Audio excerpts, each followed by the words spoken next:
کتنا قرآن مجید نے ایمفیسائز کیا حضور کی بشریت کو. قل انما انا بشر مثلکم، اے نبی ان کو بتاتے رہیے، بار بار بتائیے کہ مجھے کچھ اور نہ بنا لینا، میں بھی بشر ہوں، انسان ہوں. ہاں مجھ پر وحی ہوتی ہے، تم پر نہیں ہوتی، یہ فرق ہے. میں رسول ہوں، تم نہیں ہو. اور دوسرا یہ کہ خود حضور نے ایسی باریک بینی سے روکا. یہ بھی آپ کو پسند نہیں تھا کہ میں آؤں تو تم کھڑے ہو جاؤ. صحابہ کو آپ روکتے تھے.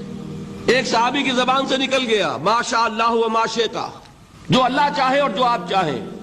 فوراً ٹوک دیا، کیا تم نے مجھے خدا کا مد مقابل بنا دیا؟ مشیت صرف اس کی ہے. یہ جو آپ نے فرمایا میری قبر کو کسی جلسے اور جشن کا مرکز نہ بنا لینا، فرمایا کہ نہیں فرمایا؟ اللہ تعالیٰ لعنت فرمائے بنی اسرائیل پر کہ انہوں نے اپنے نبیوں کی قبروں کو وہ میلہ گاہ بنا لیا. یہ ساری وہ ہیں، یہ تحفظات ہیں، یہ بچاؤ ہے. یہ امت کو متنبہ کیا جا رہا ہے کہ محبت اور عقیدت کا غلو جیسے پہلے ہوا، یا اہل الکتاب لا تغلو فی دینکم، اے کتاب والو اپنے دین میں غلو سے کام نہ لو. یہ غلو محبت، غلو عقیدت ہے جس کی بنا پر وہ خدا کے بیٹے بنا دیے گئے. اور اگر وہ ہوتا یہاں اللہ کا نہ معلوم اللہ کے برابر کس طریقے سے حضور کو بنا دیا جاتا. لیکن قرآن نے خود حضور نے اس کی پیش بندی کی.